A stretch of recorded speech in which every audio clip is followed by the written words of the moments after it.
주님의 이름으로 사랑하고 축복합니다. 오늘도 하나님이 주시는 많은 은혜와 복이 우리 사랑하는 성도님들에게 임할 줄 믿습니다. 찾고 구하고 두드리는 자에게 하나님께서 열어주시고 후히 주시되 풍족히 주실 줄 믿습니다. 오늘도 병상에선 치료의 역사가 일어나고 또 삶의 현장에서는 또 하나님이 함께 하시고 동행하시는 은혜와 붙들어 주시고 보호하시는 인도하심이 있기를 간절히 소망합니다. 오늘은 8월 31일이네요. 이제 8월이 다 갔어요. 네, 이제 내일은 9월이네요. 이제 계절의 변화가 오는 것 같죠? 그러면 또 환절기 좀 유의해서 건강도 잘 지켜주시기를 바랍니다. 그러나 무엇보다 주 안에서의 영적인 건강이 모두 다 힘있기를 강건하시기를 간절히 바랍니다. 민수기를 보고 있고 오늘 이제 27장으로 넘어왔는데요. 이제 독특한 한 편의 이야기를 보게 됩니다. 앞서 1장의 계수가 끝나고 이제 26장에서 계수가 다시 한번 이어진 2차 계수의 인구수는 약간의 변화가 있었고, 그리고 나서 1차와 2차의 이제 차이점을 조금 더 생각해 보았는데, 독특한 게 있어요. 1차는 이제 불순종으로 1세대죠. 이제 2차는 2세대입니다. 가나안 땅에 들어가게 됩니다.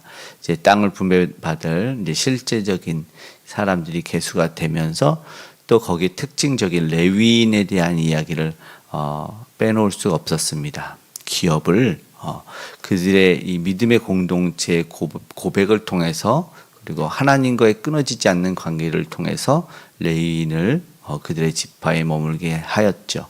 그런데 오늘은 그 끊어지는 지파가 하나 생겨요. 바로 슬로브앗이라는 사람입니다. 여기에서 주목해서 본 게 앞에 세라라는 여인이 등장을 하는 게 사실은 보이거든요.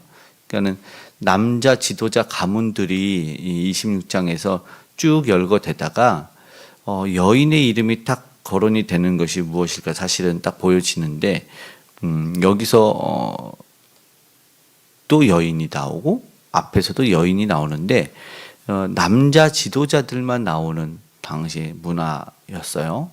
그런데 이 앞에 말씀드렸던 그 세라라는 여인도 이게 이제 그 나중에 이제 역대기를 보면 포로 이후에 기록이 된 성경의 역대기인데 왜 우리가 망했지? 왜 우리가 포로가 됐지? 해서 되돌아보면서 하나님의 말씀을 잘 지키자.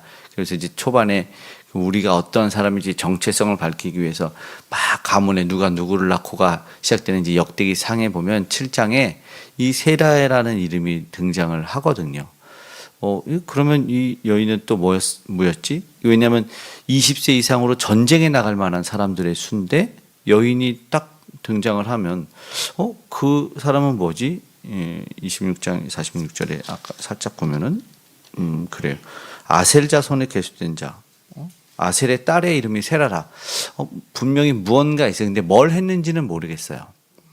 뭘 했는지는 모르는데 전쟁에 나갈 만한 남자들을 계수하는 지도자급에서 여인의 이름이 등장하는 것을 보면 아무 설명이 없고 누구나 없지만 누구나 인정을 할 수 있는 것이 뭐냐면 충분한 지도자 자격이 있는 그러면 어떤 여장수도 여러 가지를 생각할 수 있고 아무도 거기에 반론을 제시하지 못하고 후에 포로 가는 천년 정도가 흐른 후에도 기록이 되는데 아무런 꺼림이 없는 여인, 그런 여인이 분명하게 이스라엘 백성들의 조상 지도자의 이름으로 거론이 돼야만 했고 아무도 반론 제기 못하는데 이어서 독특한 슬로브앗의 딸들이 우르륵 나옵니다.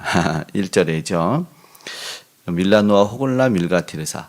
이 여인들이 왜 나오냐를 우리는 또 오늘 본문을 통해서 주목을 하게 되는 것이죠. 여기서는 목적이 분명하게 나타나 있습니다. 가문이 끊어질, 기업을 나눠준다고 다 끝났어요. 이제 남자들에게 기업을 나눠줄 겁니다. 계수대로 할 거고 이제 하나님의 공평성 가운데 기업이 다 분배가 될 겁니다 했는데 못 받는 일이 생겼어요.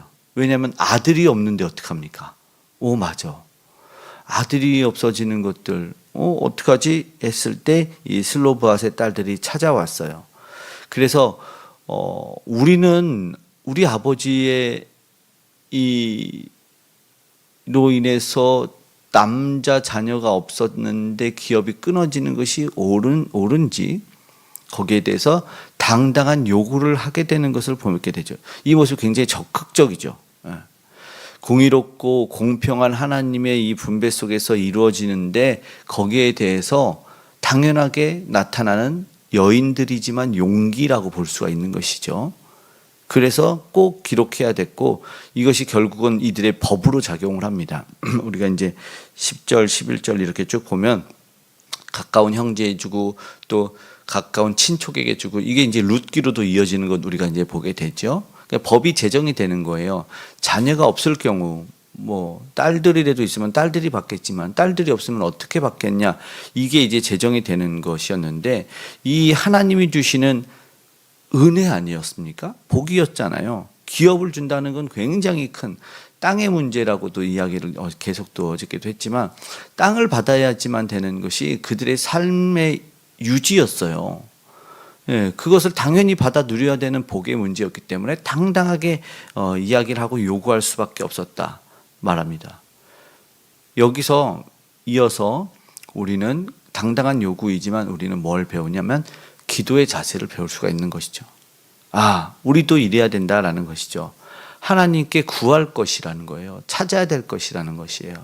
오늘도 말씀이 오늘도 당당하게 이런 제목으로 나누기를 원하는데 기도는 사실은 우리가 나로 인해서가 아니라 내가 마땅히 받을 권리를 가지고 당당하게 하나님께 나아가 기도하고 요구하는 것입니다. 특별히 이들이 말하면서 예를 들어서 했던 것이 고라의 이야기를 해요. 3절에. 그러니까 고라는 뭐예요? 반역해서 끊어져서 자녀가 없이 죽었던. 근데 고라의 자녀들은 죽지 않긴 했어요. 근데 고라처럼 잘못해서 죽지 않았습니다. 1세대의 불순종과 반역 때문에 그래서 죽었지 그들의 무리처럼 하나님께 반역해서 끊어져서 죽은 그런 상황이 아닙니다라는, 그리고 1세대 죽고 2세대가 복을 받는 자신들은 2세대입니다라는 굉장히 당당한 요구를 하고 있다는 것이죠. 그것이 무엇이기 때문에 그냥 살아야 되는 문제였기 때문이기도 하지만 하나님의 이 공평함 속에서 당연히 이루어져야 할 문제라고 나아갔던 것이죠. 그 결과는 모세가 여호와께 물었더니 여호와가 놀랍죠. 그들이 옳다 이렇게 얘기를 하시는 것이죠. 말씀 7절에 슬로브 딸들의 말이 옳으니 너는 그들에게 받게 하라. 결국의 문제가 이렇게 해결이 되는 것이었어요. 세대도 바뀌었으니 하나님이 은혜와 복 주시는 문제였으니 맞다. 합당하게 받아야 되는 문제였다라는 것이죠. 여기서 오늘 우리는 합당하게 받고 용기 있게 받아 나가는 당당한 요구를 배웠으면 좋겠어요. 이것이 사실은 우리가 복을 받아 누리는 수혜자가 되고 그 은혜의 간증자가 될 수 있습니다. 우리가 예수님이 오셨던 신약 시대를 생각해서 보면 예수님에게 나아가지 못했던 자가 예수님 발 앞에 엎드려요. 그리고 받아요. 그리고 딸의 고침을 받는 이 수로보니게 여인도 있고, 그리고 대중을 뚫고 막 들어가서 예수님 옷자락을 잡는 혈루증 여인도 있어요. 그렇죠? 그리고 다윗의 자손이여 나를 불쌍히 여기소서 막 했을 때 제자들은 막 입 다물게 하고 너 조용히 해라 막 하는데 예수님이 그가 나에게 오는 것을 금하지 말라. 아이들도 나에게 오는 것을 금하지 말라. 그리고 내가 너에게 무엇을 해줄까? 이런 말. 그러니까 주님을 찾아오는 것에 그 당당한 용기를 칭찬하시고, 그리고 그건 뭐예요? 마땅히 구할 자에게 구하는 것이니까 하나님이 그를 기뻐 여기신다는 것이죠. 이것이 바로 오늘 우리가 가장 먼저 기도의 자세를 배우게 된다라는 것이죠. 그러면서 왜 주님에게 나가야 되냐? 이것은 이 분별의 능력이라고 생각합니다. 이것은 가치의 문제라고 생각합니다. 참된 가치가 어디 있냐? 그러니까 여기는 생명의 문제였잖아요. 사는 문제였어요. 생각해 보십시오. 기업이 끊어져요. 믿는 사람들이 가장 비참할 때가 뭐냐면 어제 수요 때도 레위인 얘기하면서 부교육자들 이야기도 하고 얘기하지만 제일 비참한 게 믿는 사람들이 믿지 않는 사람들에게서 이 부당하게 사는, 그리고 어쩌면 좀 심하게는 좀 구걸하듯 사는 뭐 이런 모습이어야 돼요. 그러니까 먹고 사는 문제가 해결해서 당당하게 삶을 살고 유지하고 영위하지 못하면 이게 사람이 뭐하냐, 비참해지고 비굴해지고 잘못되면 거짓을 행하게 되고 하나님 앞에 죄악을 범할 수 있어요. 이건 아굴의 기도 속에서도 나오지 않습니까? 부하게도 마시고 가난하게도 마시고, 부했을 때는 교만해질 수 있지만 가난하면은 하나님이 거짓된 죄악을 범할까, 이 문제이라는 것이죠. 그래서 그 문제가 해결되는 것은 당연한 문제였기 때문에 요구를 해야 된다는 것이죠. 믿는 사람들이 이 참 비참함에 처하는 것이 돌아온 탕자 속에서도 내가 부정한 동물이 먹는 이 쥐어미의 열매를 뜯어먹고 앉아 있어야 되는가 랐을 때 그가 깨달은 거죠. 내가 아버지와 하나님께 죄를 범하였구나, 내가 집으로 돌아가야겠다, 이 생각을 한다는 것이죠.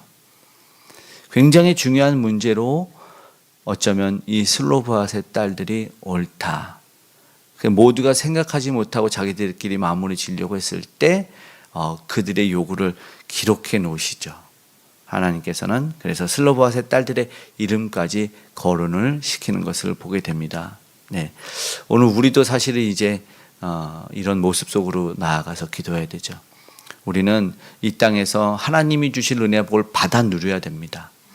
그리고 그것을 당당하게 받고 누리고 요구해서 하나님에게 예수 그리스도의 이름으로 받아 누리는 자가 되어서 당당하게 살아야 됩니다. 오늘도 힘있게 능력있게 당당하게, 오늘 우리가 만약에 주 안에서의 당당함, 하나님에게 구해서 받아서 누리는 삶을 살지 못하면 우리는 여전히 세상에 주눅들고 어쩌면 안타까웠고 비참한 삶을 살 수밖에 없는 것이죠. 믿지 않는 자들에게, 그리고 죄악된 모습으로 비굴하고 비참한 모습으로 살아가야 된다는 것입니다.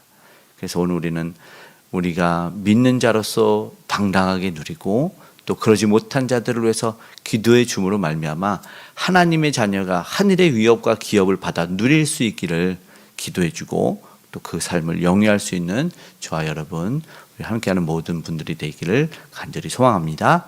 아멘. 기도하겠습니다. 사랑의 아버지 하나님, 이미 허락하신 약속, 그 권세를 받아 누릴 수 있는 우리 모두가 되게 도와주시옵소서. 하나님께서 허락하신 그것으로 말미암아 기쁨과 자랑이 되고 하나님께 영광이 될 줄로 믿습니다. 오늘도 가장 귀한 것 주시는 우리 주님 만나는 한 영혼 한 영혼이 늘어가는 아버지 하나님 하루가 되게 도와주시고, 이제 세상에서 당당하게 오늘도 힘있게 살아가는 죄 사랑하는 모든 백성 될 수 있도록 역사하여 주시옵소서.